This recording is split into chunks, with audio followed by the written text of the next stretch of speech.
Hello students, I am from universal public school औरा शाहजहानिया। इस video में हम 10th स्टैंडर्ड ज्योग्राफी का सेकेंड चैप्टर देखेंगे जिसका नाम है लोकेशन।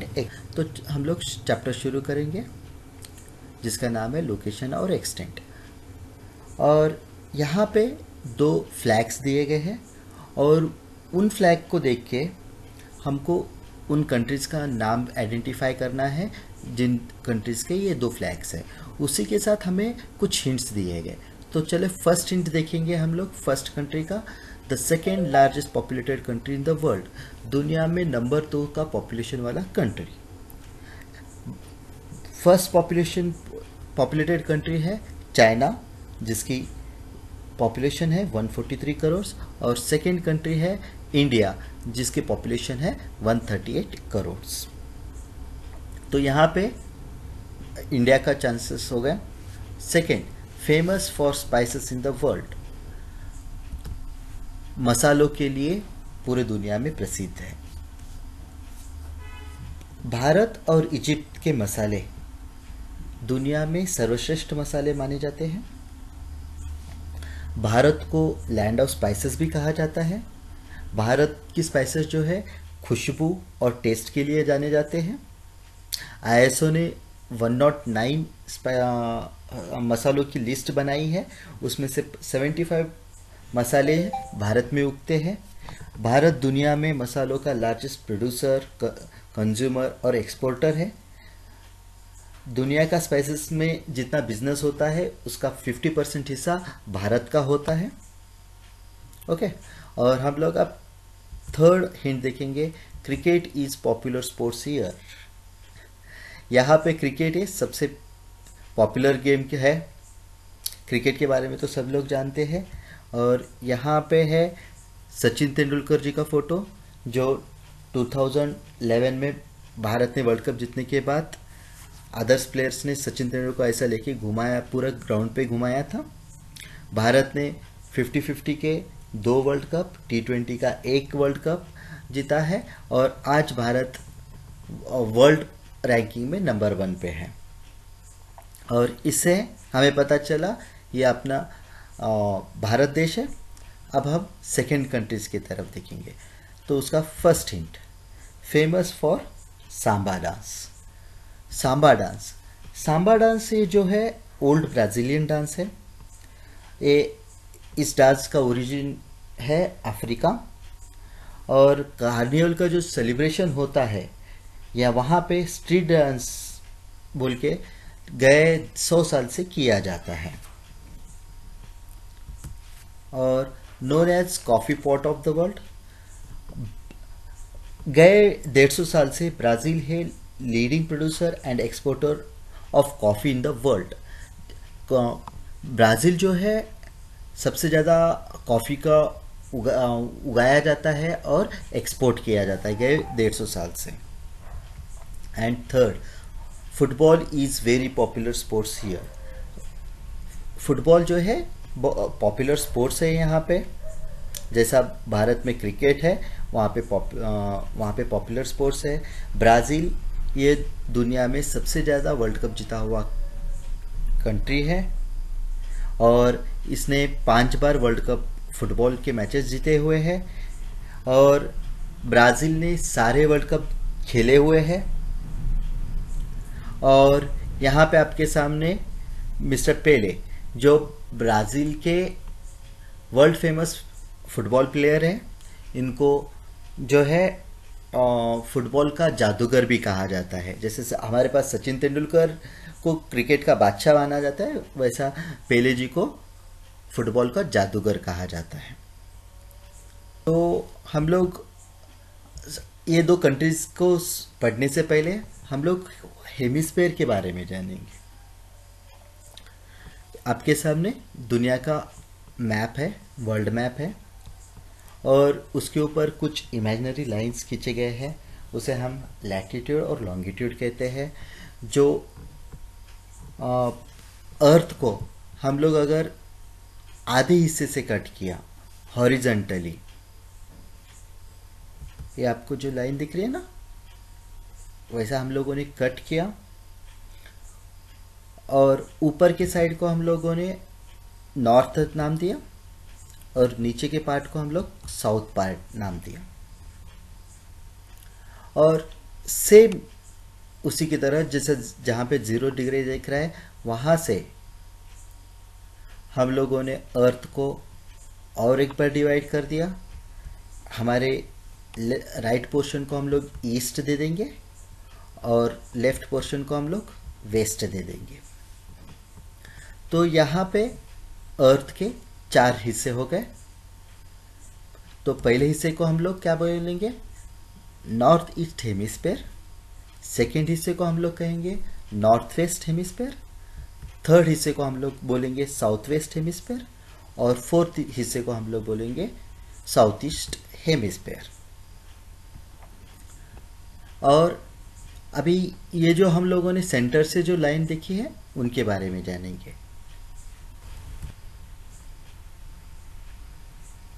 उसको हम लोग लैटिट्यूड और लॉन्गिट्यूड कहते हैं।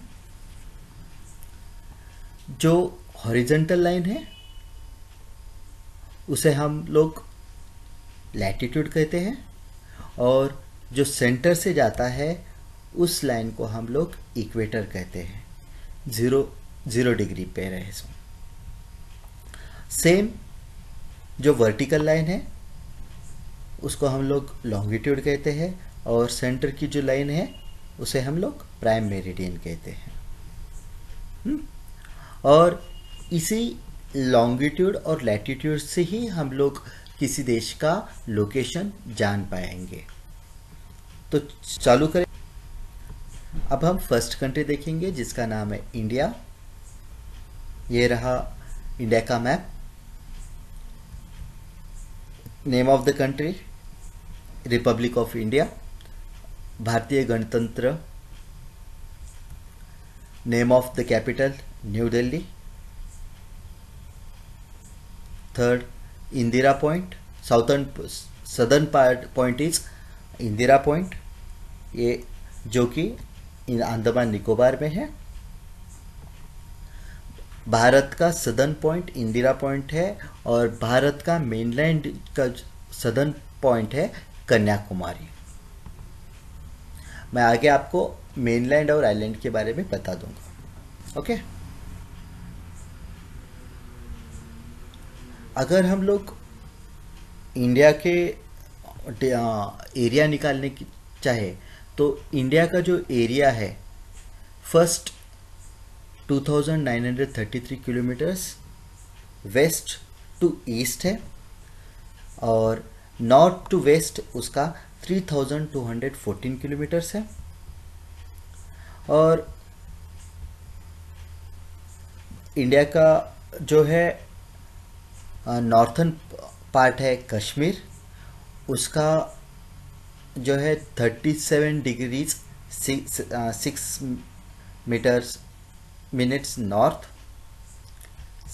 और ईस्ट का है Arunachal Pradesh 97 degrees 25 minutes east. और वेस्ट है run of Kutch Gujarat 68 degree 7 minutes east. और मेन लैंड का है कन्याकुमारी 8 डिग्री 6 मिनट्स नॉर्थ। अभी आप लोग देख रहे हो यहाँ पे सिर्फ नॉर्थ है, ईस्ट है, तो हम लोग ऐसा क्यों है, दूसरा क्यों साउथ साइड क्यों नहीं है, वो भी हम लोग देखेंगे। Location and expanse of India. अभी आप लोगों को ये आपको मैंने डायग्राम दिखाया था, ये वर्ल्ड का मैप है। India is located in northern and eastern hemisphere of earth. अभी मैंने आपको बताया था, हमने अर्थ को हॉरिजॉन्टली 2 पार्ट में डिवाइड किया। ऊपर वाले पार्ट को हम लोग नॉर्थ नाम दिए और नीचे वाले को हम लोग साउथ दिया। अभी उसको हम लोग वर्टिकली भी डिवाइड किए और अपने राइट साइड को हम लोग ईस्ट नाम दिया और लेफ्ट साइड को हम लोग वेस्ट नाम दिया। तो हमारा देश जो है नॉर्थ ईस्ट हेमिस्फेयर में आता है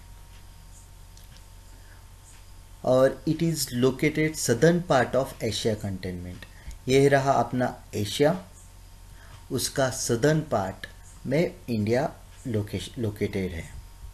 ये अपना इंडिया। ओके, अब हम इंडिया के जो है अलग अलग डायरेक्शन नॉर्थ ईस्ट साउथ में क्या है उसके बारे में देखेंगे। It is bonded in the north bye great Himalayas. यहाँ नॉर्थ साइड को ग्रेट हिमालय के माउंटेन रेंजेस है, ये आपको दिख। उसके बाद ये 3 साइड से पानी से घिरा हुआ है। द अरेबियन सी जो है उसके वेस्ट में है,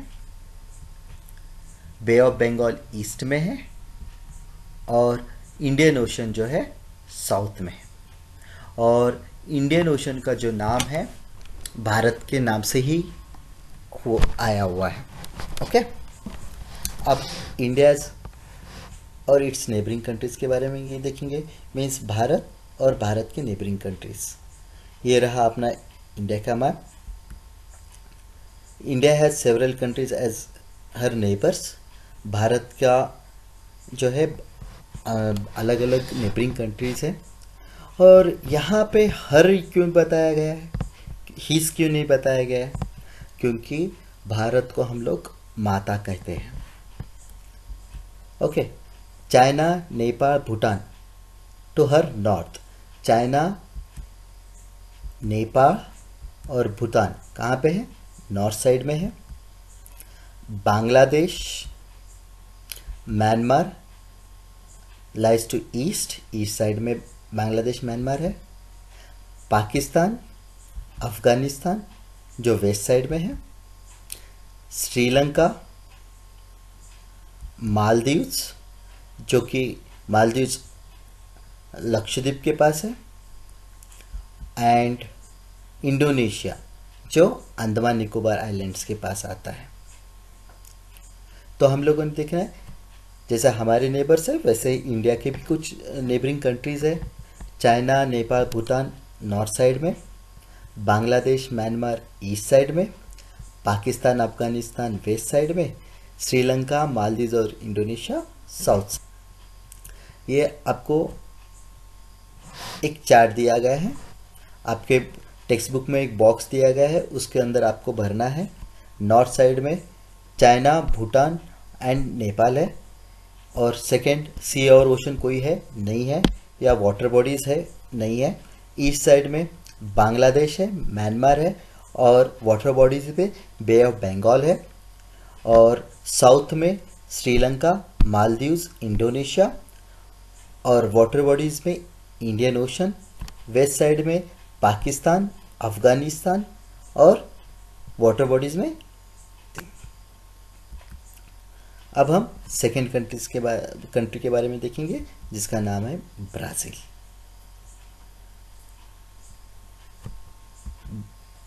name of the country federative republic of Brazil.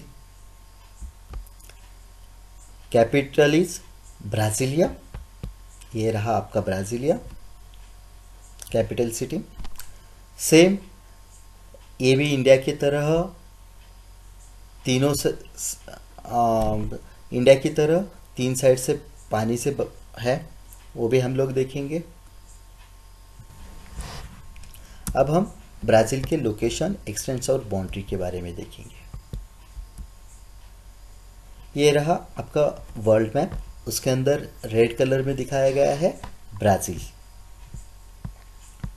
Some part of Brazil lies in northern hemisphere while most of it lies in southern hemisphere।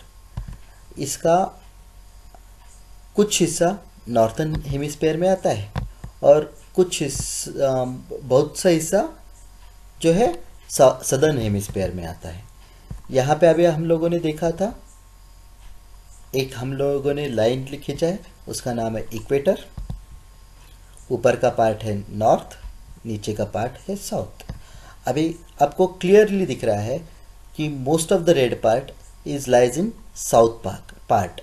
For this reason A southern hemisphere में आता है। उसको हम बाद में हम लोगों ने एक वर्टिकल लाइन खींच ली, ऊपर वाला वेस्ट, नीचे वाला वेस्ट। इसलिए इसका most of the part southern and western hemisphere में आता है और some part north and west hemisphere में आता है। और जैसा इंडिया के सेंटर से ट्रॉपिक ऑफ कैंसर जाता है, सेम ब्राज़ील से के सेंटर से ट्रॉपिक ऑफ कैप्रिकॉर्न जाता है।